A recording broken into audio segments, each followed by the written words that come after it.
Good morning and welcome to the brew cabin, and today we're going to start the tombow project, and this is the piece of wood that I've chosen. It's 3x2, just a bit of 3x2, and what I'll be doing is this will be my shoulder pad or my shoulder length. I'll be putting another piece of 3x2 down below that at a later stage, and this is going to be the front section, which is a little bit longer than the one on the prototype, only about 4 inches, but I think that should do it. The important part is the trigger, which will be landing there, so we're going to work that out first, how we're going to fix the trigger, and then everything goes around that. So let's get on to that then first. So using the dimensions that I did on my project, I've worked out that the trigger's going there. So I'll be cutting that bit out there, but I'm going to put the workings of it on top so we can see what's happening. This is the old trigger, and this is how it works. That's your bow that picks up your string, so you want to keep that in as smooth a line as you can. The string's going to be about 1/8 of an inch below that edge, which is there. And that's the second part of the trigger that releases it. So you need a smooth action there. You don't want that thing to be jumping about when you're releasing the string. That action's got to be smooth, so it's delivered to your arrow in a smooth action. So the arrow will be on that level. You've got to find that level so that goes nice and smooth. So you work that out, and you work that out, how that's going to work best, and then we'll drill through those holes. Now this is not the trigger that I'm using, this is out of the project. I'm going to make a new trigger a bit wider, because what I found there is let's find my arrow. So I'm going to make a new one of these, because what I found out is that fits in there, so it gets that smooth transaction. It needs to have that moving away from the trigger, moving away from the string. The string picks up the arrow picks up the string and gives it that propulsion. And I found that there wasn't much meat left on once I'd cut that out, so I'm making a wider one. And what I've made these out of is plywood. Plywood is good because it doesn't split. And mine's made out of this thin plywood, and what I do is glue them all together. So this will be my new trigger, which is a little bit wider,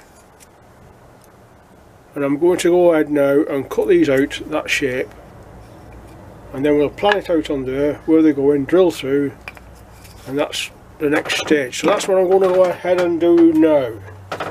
So I'll see you in a bit.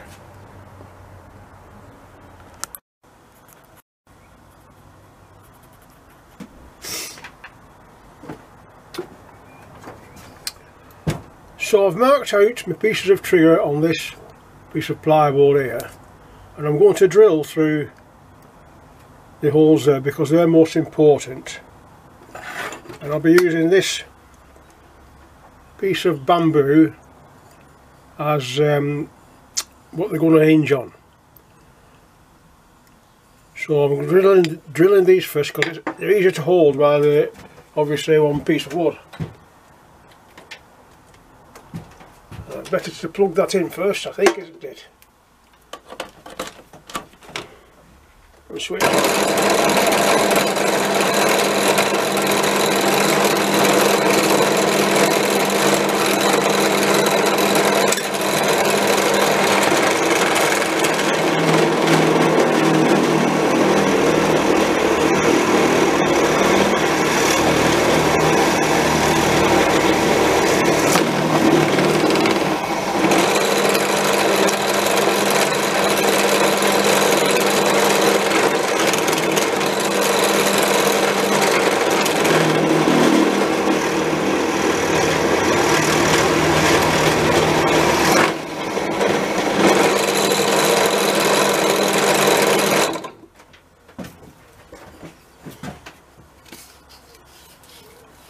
So we want both of them to be able to rotate on there freely, as they're doing now. And it's much easier to drill them when it's in one piece, because the next step is to cut these out. And if I cut them out first, holding them would be a little bit more tricky. So right, we're going to cut them out now.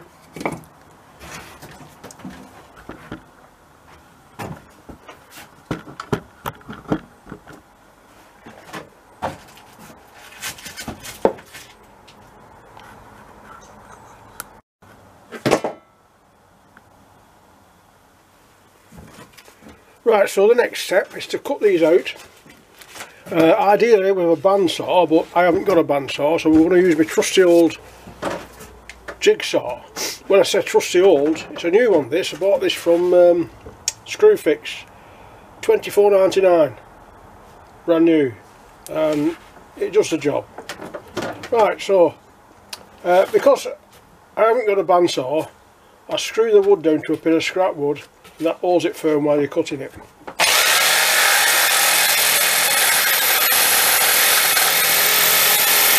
The camera vibrated out of view on that one, so I'm sorry about that. You didn't see that getting cut. You know the principle, don't you? Jigsaw. And I don't know whether it's going to stay firm there. But the principle is, cut out as much as you can while it's still connected to the... You want to make that your last cut, because once you've cut that, you've no longer got support. So here we go, try again.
Okay, we'll just need that bit of sanding up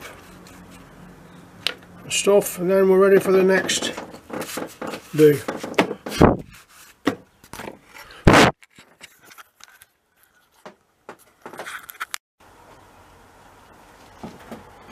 Okay, so here's our components for the trigger, and now we're going to work out, we're working out on the top, but what's happening on the top is going to happen inside there, isn't it?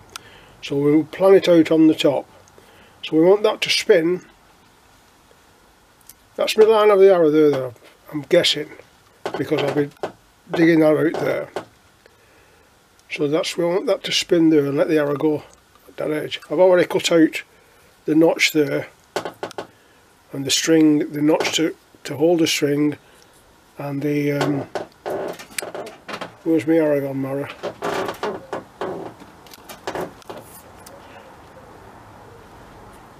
That's what will be happening there. So that's an important bit. That's what we want to. We want a smooth transition from the power of the band of the string to the arrow. So I'm going to mark that, or where I want that, and also plan where that wants to go. Now I need to do a bit of more trimming on that because that's bringing that too far over there. So I need to cut a bit more out of that.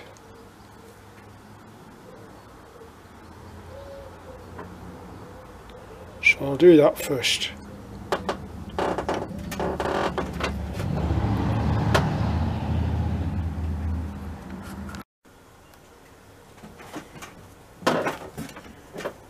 So now I've cut a bit more out of that.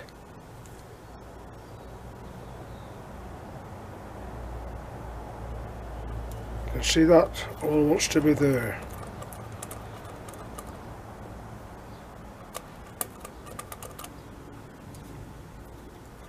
So now I'm going to drill. I'll put down there so what's reminding me which half is the back and which half is the front. I'm going to drill those two holes, and those will take the same dowel, so that the dowel will go straight through the wood, and then I need to cut out that bit where the trigger is going to go inside, and hopefully it comes out good. So I'll drill these out now and I'll cut that piece out and get back to you later.